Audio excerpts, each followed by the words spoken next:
오늘 함께 살펴볼 내용은 27문에 대한 나머지 내용들과 28문에 대해 살펴보려고 합니다.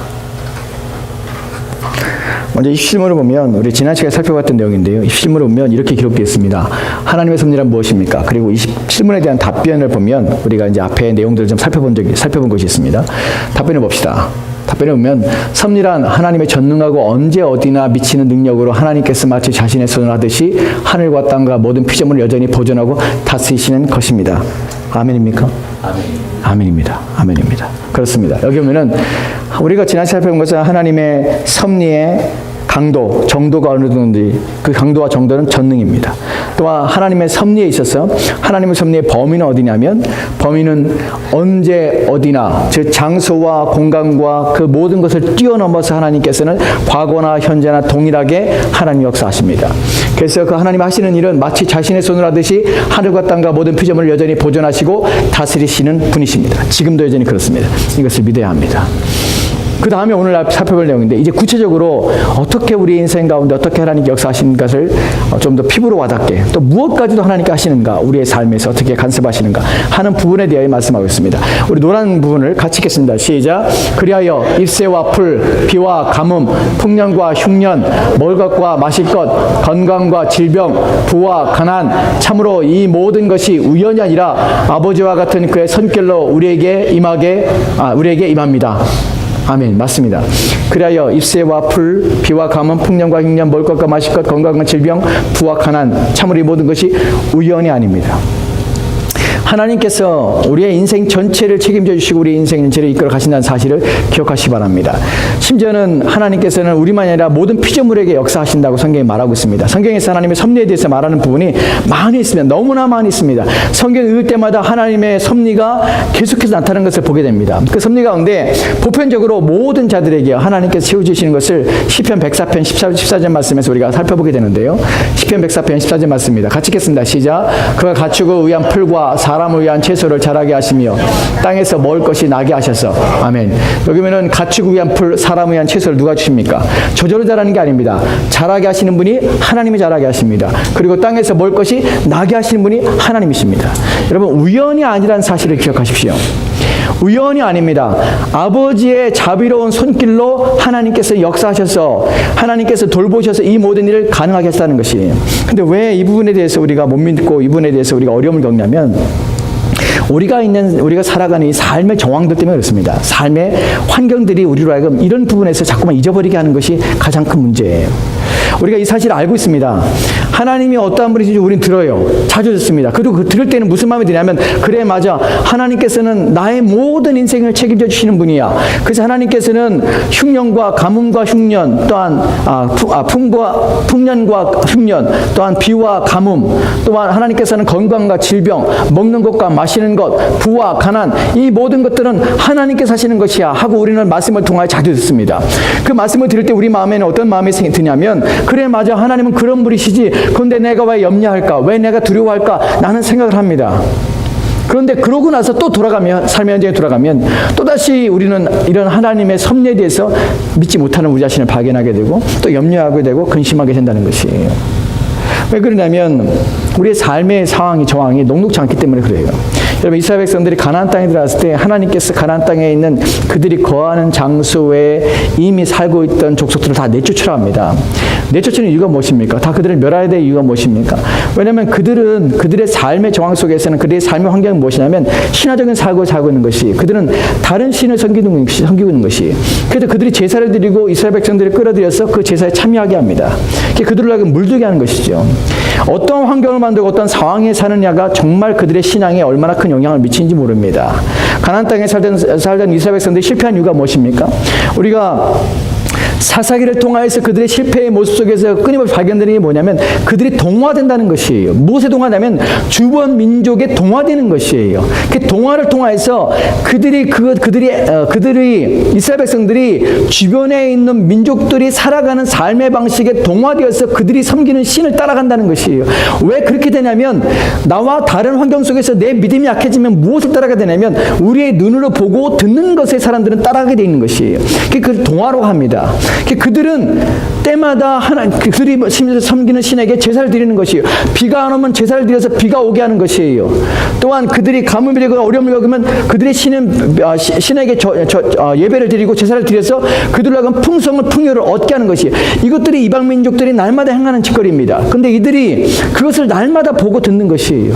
그걸 따라가면서 그들 동화되면서 그들이 하나님에 대하여 신뢰하지 아니하고 그들이 눈에 보고 듣는 것을 따라가는 삶을 살면서 신앙이 쇠퇴하고 하나님을 떠나버리며 우상을 섬기게 되는 것입니다.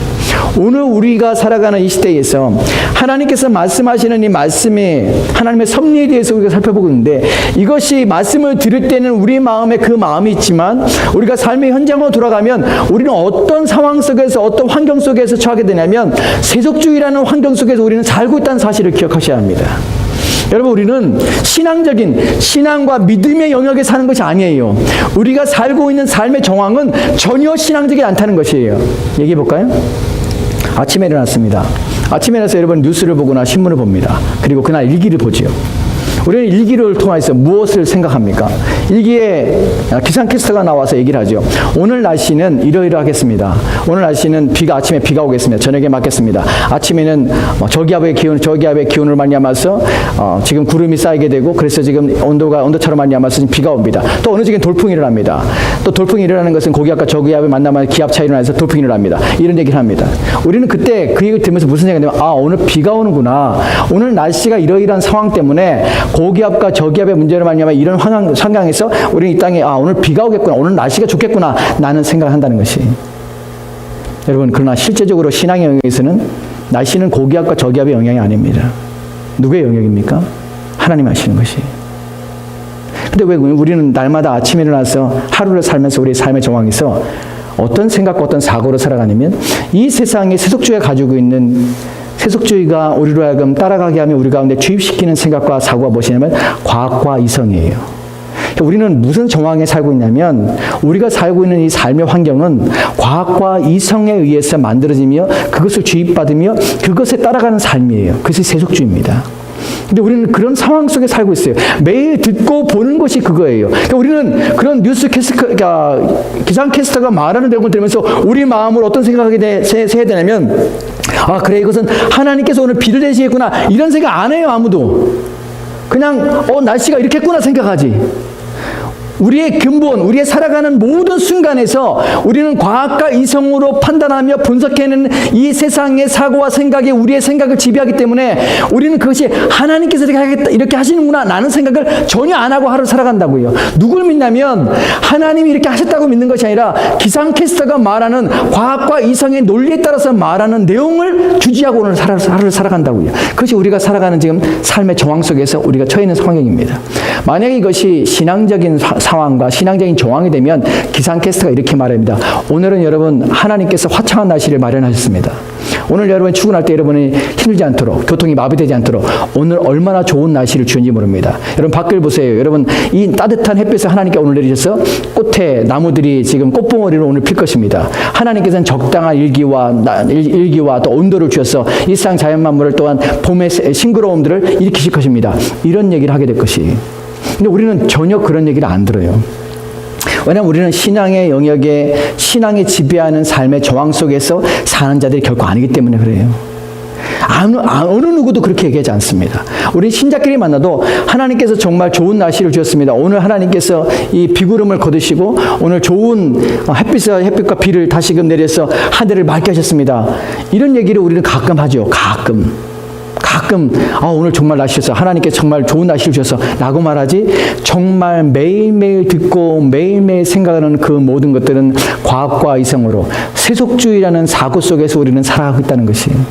그래서 우리는 매일매일 이런 생각을 우리가 갖지 못해요.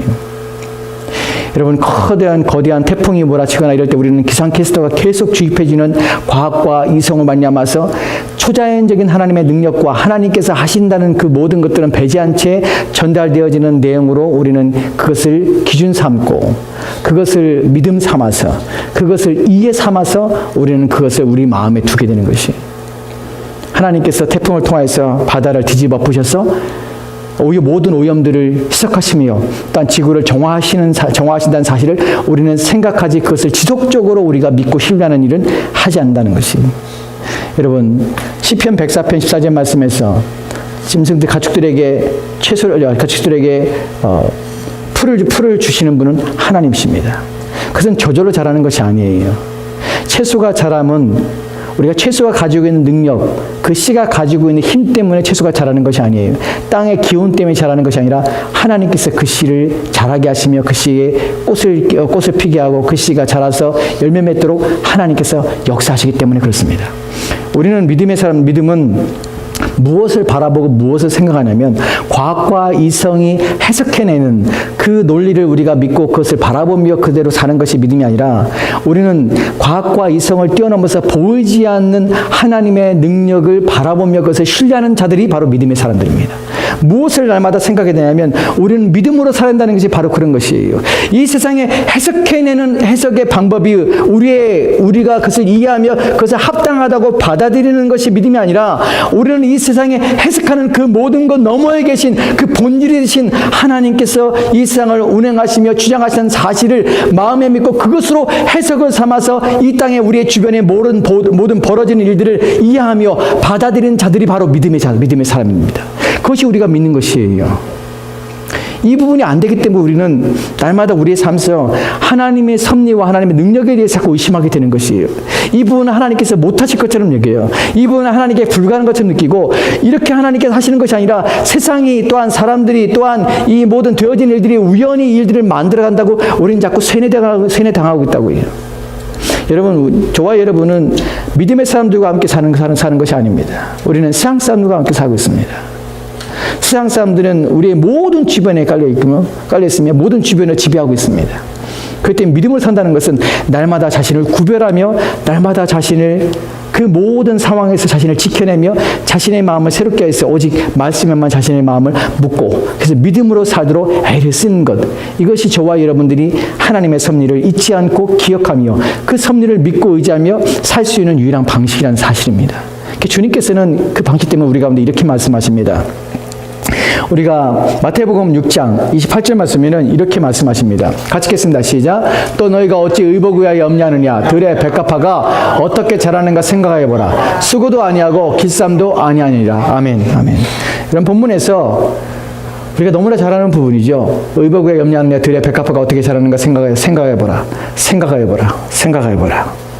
생각한다는 것이 주의를 기울이는 것이고 또한 이것은 우리의 마음을 다해서 이것에 대해서 조사하며 연구한다는 표현이, 이 단어가 가지고 있는 의미 중 중요한 것이 뭐냐면 모든 것을 세밀하게 살펴보는 것이에요.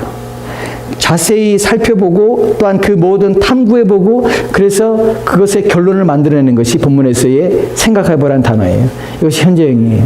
무슨 말이냐면 우린 지속적으로 우리 주변에 되어지는 것들을 그냥 받아들이면 안 돼요. 세속주의가 가지고 있는 초자연적인 것들을 부인하며 현실적인 눈에 보이는 물질적인 것만 인정하는 이 세상의 가르침에 대하여 우리는 그것을 바라보는 것이 아니라 우리는 생각해보고 따져보고 또한 종합해봐서 우리는 무엇을 해야 되냐면 이 모든 것을 심사숙고하며 우리는 무엇을 바라면 하나님 하신다는 것을 우리는 늘 우리 마음에 주지시키며 우리 마음에 그것을 고정시켜야 한다는 것이에요. 이것이 바로 본문에서 생각해보라는 것이에요. 주님께서는 이것을 한 번 하나님 말씀을 듣고 이 본문을 읽을 때 한 번이 아니에요. 그냥 듣고서는 그렇구나 하고 돌아가는 것이 아니에요. 그러면 여러분 아무 의미가 없습니다. 여러분에게 하나님의 섭리는 아무것도 아닙니다. 아무런 영향력이 없습니다.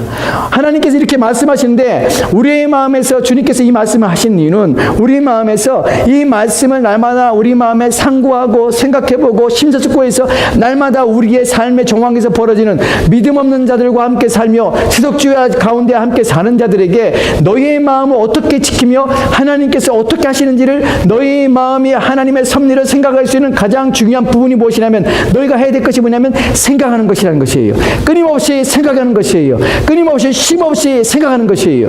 누구를요? 하나님을 생각하는 것입니다. 하나님이 누구신지를 생각해 보셔야 돼요. 그분이 어떤 일을 하시는지를 생각해 보셔야 돼요. 그리고 여러분은 끊임없이 여러분 마음에서 재해석해내야 되는 것이에요. 그냥 들어진 것이 아니라는 사실을 재해석해내야 돼요. 믿음은 우리로 하여금 재해석하게 합니다. 무엇을요? 우리의 상황과 우리의 형편을 재해석하게 되는 것이에요. 그래서 이것이 저절로 되는 것이 아니구나, 우연히 된 것이 아니구나 라고 생각하도록, 나고 그 뒤에 하나님이 계시다는 사실을 생각해내서 그것을 우리로 하여금 받아들이게 하고 그것을 신뢰하도록 이끄는 일을 누가 해야 됩니까? 우리가 해야 되는 것이에요. 그것이 바로 깨어있음이에요. 우리의 삶과 환경에 있어서 깨어있음이 돼요. 그래야 우리는 이 하나님의 섭리에 대하여 우리는 확실히 믿고 의지하며 이 섭리를 통해서 우리가 얻게 되는 유익을 우리가 갖게 된다는 사실입니다. 이 부분에 대하여 주님께서 우리 가운데 왜 사람들이 하나님께 이렇게 말씀하시는데 왜 우리 하나님 믿지 못하여 염려하며 우리는 여전히 썩주의에 빠지며 여전히 우리는 이 땅의 것들을 우리의 유익을 삼아 우리 안정을 삼고 우리의 신뢰를 삼고 또한 우리의 인생의 기쁨을 삼고 만족을 삼으려는가? 왜 인간은 끊임없이 그렇게 되는가? 거기에 대해 주님께 이렇게 말씀하십니다. 6장 25절 말씀입니다. 같이 읽겠습니다. 시작. 그러므로 내가 너희에게 이르노니 목숨을 위하여 무엇을 마실까 몸을 위하여 무엇을 입을까 염려하지 말라.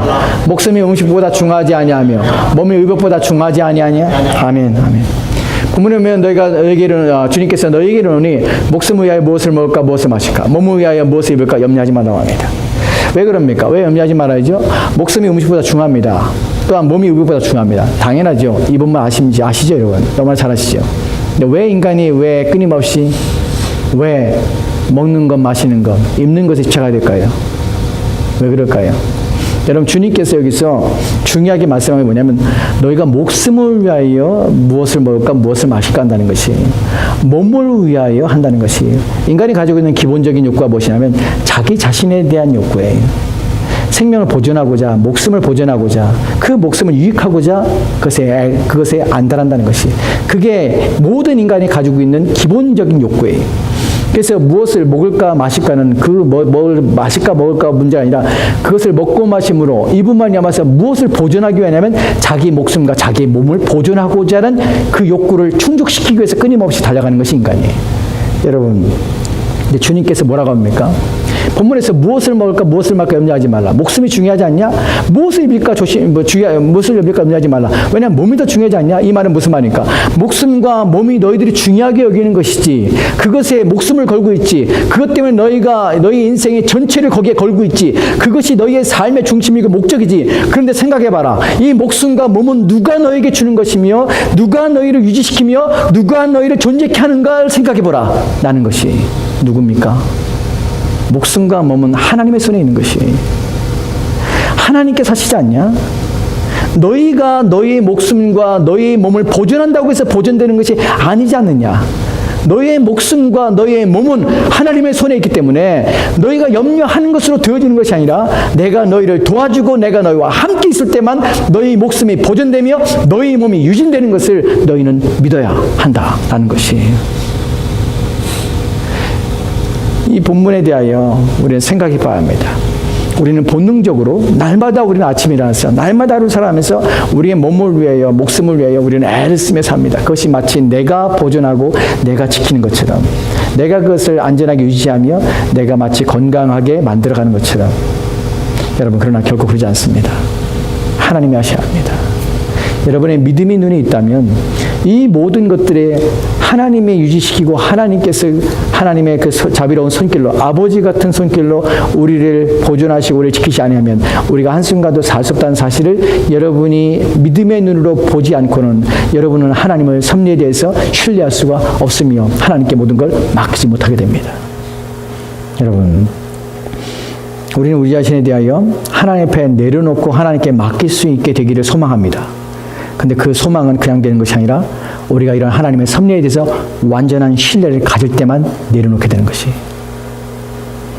여러분의 완전한 신뢰 하나님 앞에 모든 걸 내려놓을 수 있는 것은 여러분이 하나님을 믿어야 되는 것이 하나님을 온전히 믿어야 되는 것이 생각해 보십시오. 날마다 생각하십시오. 하나님 어떤 분이신지 생각하십시오. 하나님이 어떻게 우리 가운데 말씀하셨는지 그분이 얼마나 크고 위대하시며 놀라운 능력과 힘을 가지고 있는지를 여러분의 지식으로가 아니라 여러분 마음에 믿어서 그것을 확증하십시오. 그럴 때만 여러분 마음이 자연스럽게 여러분의 인생에 대하여 여러분의 삶 문제에 대해서 분리해낼 수 있습니다. 그것에 묶이거나 매여서 지지를 끌려다니는 인생으로 살지 않게 되는 것이에요. 그렇지 않고는 우리 인생은 죽을 때까지 여러분 못 놓습니다. 끝까지 자기의 쥐고 있는 것, 자기의 인생에 원하는 것, 얻고자 하는 것, 그 자기 목숨을 위하여, 자기 몸을 위하여 부단히 노력하다가 그렇게 인생을 망치게 됩니다. 한순간도 마음의 평안과 한순간도 마음의 위로가 없는 인생을 살게 되는 것이에요.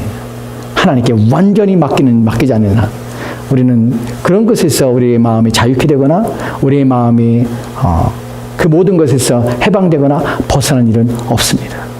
여러분 정말 그러고 싶다면 여러분의 마음에 정말 하나님이 나에서 그 모든 것들에 대해서 온전히 하나님을 신뢰하며 그래서 하나님께 맡겨서 하나님께 모든 걸 드리며 또한 하나님께서 모든 걸 인도하시고 이끌어가기 원하신다면 믿음을 가지고 하나님께 맡기도록 여러분 안에 그런 믿음을 달라고 기도해야 합니다. 이제 29절, 28절에 28문에 대하여 살펴보도록 합시다. 28문입니다. 같이 읽겠습니다. 시작. 하나님께서 모든 것을 창조하시고 섭리하심으로써 여전히 보존하심을 아는 것이 우리에게 어떤 유익을 줍니까? 예. 질문은 어떤 유익을 주는 것이 하나님의 섭리를 아는 것이 어떤 유익을 줍니까? 답변해 보도록 합시다. 답변해 보면요. 같이 읽겠습니다. 시작. 우리는 어떠한 역경에서도 인내하고 형통할 때 감사하며 또한 장래 일에 대해서도 우리의 신실하신 하나님 아버지를 굳게 신뢰하여 어떠한 피조물이라도 우리를 하나님의 사랑에서 끊을 수 없으리라 확신합니다. 모든 피조물이 완전히 하나님의 손에 있으므로 그의 뜻을 거슬려 일어나거나 되는 일은 하나도 없습니다. 아멘. 그렇습니다. 첫 번째 보면요. 우리는 어떠한 유익입니다. 왜 우리가 하나님의 섭리에 대해 살펴보면 섭리를 우리가 믿어야 합니까? 거기에 대한 첫 번째 얘기는 역경에도 인내하고 형통할 때 감사합니다. 역경에 인내라는 것은 역경이라는 것은 어려움이죠. 결국 하나님께서는 비도 주시지만 가뭄도 주십니다. 풍년 주시지만 흉년도 주십니다. 또 하나님께서는 우리를 건강에도 하시지만 질병이 우리 가운데 있도록 허용하시기도 합니다. 우리를 부하기도 하시지만 또 우리를 가난하게도 하십니다. 그 이유와 뜻은 우리는 다 알지 못합니다. 그러나 한 가지 우리가 아는 것은 뭐냐면 이 모든 걸 통하여 하나님께서는 우리로 하여금 하나님의 자녀 삼도록 우리의 모든 불순함과 우리의 모든 부정함과 부패에서 우리를 정결하게 하셔서 오직 그리스도의 형상을 닮아서 하나님의 가장 아름답고 하나님만을 바라보도록 또 하나님의 앞에 성숙한 신앙인으로 살도록 하시려는 목적 외에 우리가 더 깊이 하나하나의 내용은 다 알 수는 없습니다. 우리는 그러나 하나님의 선하심 앞에 모든 것이 합력하여 선을 이루도록 하나님의 손길 아래 있음을 아는 것이 우리가 아는 것입니다. 여러분 그렇게 우리는 이러한 하나님의 섭리에 대해 알게 되면 무엇을 얻게 되냐면 우리는 이런 역경 가운데서 인내하게 된다는 것을 우리는 인내를 하게 되는 것이에요. 그러나 인내라는 말을 살펴봅시다. 여러분 인내라는 말은 그냥 참고 견딘다는 말이 아닙니다. 인내라는 것은 그냥 우리가 어떤 그 고난 가운데서 그냥 버텨내며 그냥 우리로 하여금 견뎌내는 그 상태를 말하는 것이 아닙니다. 본문에서 역경 가운데 인내라는 것은 무엇을 의미하냐면 우리로 하여금 하나님을 의지하게 하며 소망 가운데 견딜 수 있는 힘을 공급받아 그 모든 상황을 이겨내는 것을 본문에서 인내라고 말합니다. 인내는 여기서 말하는 역경 가운데 인내라는 것은 섭리를 통하여 얻어지는 인내입니다. 하나님의 선하신 섭리를 믿기 때문에 인내가 가능한 것이에요. 하나님의 섭리가 없는 가운데 인내한다는 것은 그 인내는 하나님의 도우심을 받아서 또한 소망 가운데 인내하는 것이 아니라 그냥 자기 인생을 위해 참고 견디는 것이에요. 본문에서 말하는 이 섭리를 통하여 우리가 알게 되는 것은 하나님께서 이 고난을 허락하셨고 이 고난을 통하여 이 역경을 통하여 하나님께서 이루고자 하신 그 뜻이 있다는 사실을 알기에 나는 견디게 되는 것이에요. 그 견딤을 그냥 견디는 것이 아니라 하나님께서 나를 지켜주시고 보존하신다는 사실, 내가 하나님께 버림받아 이 상황에 처하지 않았다는 사실을 믿음을 담아서 우리 가운데 이런 소망, 하나님께서 나를 다시금 세워주시며 하나님께 나를 영광스럽게 하시겠다는 그 소망을 잃지 않은 가운데 견딤이에요. 다른 것입니다. 인내는 반드시 소망 가운데 소망을 이루게 하는 것이에요. 그래서 이 인내는 복되는 것입니다. 우리가 하나님에 대한 소망이 없는 인내를 가지면 지긋지긋한 것이에요. 그냥 우리의 삶 자체가 지긋지긋한 것이에요. 우리의 인생 자체가 의미 없는 것이에요. 끝내버리고 싶은 것이에요. 그래서 마지못해 살게 되는 것이에요. 그것이 하나님 없는 인생입니다. 하나님 없는 인생이 인생이 고난 가운데 당하게 되는 마음의 자세의 태도입니다. 그러나 하나님에 대한 섭리에 대한 확신과 소망 가운데 있는 이 역경 가운데 있는 그런 영대가 아닙니다. 지긋지긋한 가운데 사는 것이 아닙니다. 하나님께서 이 모든 과정을 통하여서 나를 정금같이 만드시겠다는 그 약속을 내가 바라봄으로 소망 가운데 나를 일으키실 그 하나님을 바라보는 것입니다. 비록 오늘 고난이 있지만 그러나 이것은 하나님의 뜻을 이루고자 하는 나를 향한 하나님의 계획하심의 과정 속에 있음을 내가 믿고 신뢰하는 것입니다. 그래서 여기서는 지긋지긋함이나 또한 인생을 포기함이나 절망이나 낙심이 아니라 소망을 발견하며 그 소망 가운데 하나님께서 반드시 일으킬 것을, 반드시 영광 중에 나를 세우실 것을 소망하며 바라보며 참고 견디게 되는 것입니다. 그리고 결국에는 그것이 이루어지는 것입니다. 하나님의 섭리를 통하여 인내는 반드시 그 결과를 이뤄내십니다. 하나님께서는 그 인내를, 역경을 견딘 자들을 하늘의 별과 같이, 해와 같이 빛나게 하십니다. 그래서 고난에 지금 우리가 당하는 고난은 장차 우리가 받게 될 영광과 좋게 비교할 수 없는 그 자리에 우리를 서게 하신다는 것입니다. 즉 하나님의 섭리가 우리 가운데 있어야 될 이유가 바로 그것입니다. 역경 가운데 소망으로 만들어내는 인내를 가지게 되는 것입니다. 그다음 두 번째로는 여기 보면은 형통할 때 감사합니다. 여기서 감사라는 것은 그냥 마음에 고마워한다는 것이 아닙니다. 그냥 마음에 기뻐서 하나님 하셨습니다 라고 고마움을 표현한다는 것이 아닙니다. 여기서 말하는 형통할 때의 감사라는 것은 여기서는 겸손을 말합니다. 여러분, 감사와 겸손이 다른 것처럼 보이지요. 그러나 감사와 겸손은, 형통할 때의 감사는 겸손입니다. 왜 겸손이냐면 내가 한 것이 아니란 사실이에요. 하나님께서 일을 하셨다는 것이에요. 형통할 때는 참된 신자는 낮아집니다. 자신을 낮추고 자신을 비웁니다. 왜냐하면 혹시 자신의 마음에 하나님께서 미워하며 하나님께서 가증히 여기시는 마음을 가질까 자신을 낮추는 것입니다. 그래서 감사는 자신을 낮춰서 하나님 앞에 겸손함으로 앞에 나가 이 모든 것들은 하나님의 손에서 하나님이 하신 것입니다 라는 고백을 하나님께 드리게 합니다. 그래서 우리는 고난 중에는 소망 가운데 인내를, 또한 형통할 때는 우리가 낮아진 가운데 겸손한 가운데 하나님께 감사하도록 하나님의 섭리는 우리에게 유익을 줍니다. 또한 그것만 아니라 장래에도 하나님의 섭리는 유익을 주는데, 장래 보면 장래 일에 대해서 우리의 신실하신 하나님 아버지께서 하나님 아버지를 굳게 신뢰하여 어떠한 피조물이라도 우리를 하나님의 사랑에서 끊을 수 없으리라 확신합니다. 아멘입니다. 여러분, 장래 일에 대하여, 여기서 말하는 장래 일이라는 것은 앞으로 어떤 일이 벌어질 것을 말하는 것이 아니라 우리의 인생의 마지막에 있을, 우리의 인생의 끝자락에서 우리의 인생이 어떻게 될 것인가 하는 부분에서 우리는 그것을 하나님 손에 의탁하는 것입니다. 그 어떤 피조물도 우리를 하나님의 사랑에서 끊을 수 없게 하시라는 것을 확신하여서 우리의 인생을 끊임없는 하나님의 나라인 소망, 주께서 오시는 그날에 대한 소망을 바라보면 가지고 하나님 앞에 서게 만드는 것이에요. 그래서 불안과 염려가 없게 하는 것입니다. 하나님의 사랑에 대해서 확신 가운데 서게 하는 것입니다. 여러분 마음에 염려와 두려움이 있다면, 인생의 장래에 대하여 여러분이 걱정이 있다면 하나님의 섭리를 내가 믿지 못하기 때문에 그렇습니다. 하나님의 섭리를 믿게 되면 장래 어떤 일에 대해서도, 하나님의 섭리에 대해서 우리가 확신한다면 장래 어떤 일에 대해서 우리는 소망을 가지고 인내함으로, 또한 하나님께서 이끌어 가실 그 모든 과정 속에서 하나님 영광을 받으실 것을 소망하며 우리 사람들을 살아가게 됩니다. 마지막 봅시다. 마지막에는 모든 피조물이 완전히 하나님의 손에 안에 있으므로 그의 뜻을 거슬려 일어나거나 되는 일은 하나도 없습니다. 이것을 믿으십니까? 이 부분이 정말 믿어지십니까? 하나님께서 완전히 하나님의 손에 있다는 사실을 믿습니까? 그래서 어떤 것도 하나님 뜻에 거슬려 일어나거나 되는 일이 없다는 사실을 아십니까? 이것을 믿으면 우리의 마음에 평강이 넘칩니다. 우리 마음에 기쁨이 넘치고요, 확신 가운데 살기 때문에 우리 마음에 두려움이 없습니다. 요한일서 4장 18절 말씀인가요? 거기 보면은 이런 말씀이 있죠. 온전한 사랑은 두려움을 내어쫓느니라. 우리가 하나님을 신뢰하며 하나님을 사랑하면 사랑할수록 우리 마음에는 두려움이나 염려나 걱정이 점점점 없어지게 됩니다. 그리고 마음에 평안이 있게 됩니다. 하나님의 섭리를 기억하십시오. 날마다 그 섭리를 묵상하십시오. 아침에 일어나서 세상의 사고와 세속주의가 던져주는 것을 바라보지 마시고 그 너머에 계신 보이지 않는 하나님의 손길을 기억하십시오. 그 자꾸만 자신의 앞에 자신의 삶들을, 자신의 마음을 깨우쳐서 하나님이 하시는 것을 기억하십시오. 하나님의 섭리는 매일매일 묵상하고 매일매일 생각하며 매일매일 우리의 주변에 벌어지는 것들을 우리가 이해하며 그것을 믿음으로 받아들이지 않는 노력을 하지 않는다면 우리는 세속주의에 빠져서 세속주의가 준 과학과 이성의 논리에 따라서 우리의 생각이 돌아가며 우리의 생각에 그것을 쫓아가면 야마서 하나님의 섭리를 자꾸만 놓치게 됩니다. 여러분, 그러기 원치 않는다면 하나님의 섭리를 붙잡기 원한다면 생각하십시오. 그리고 여러분의 인생이 주 앞에 있음을 고백하며 하나님을 신뢰하는 일에 온 힘을 기울이십시오. 기도합시다.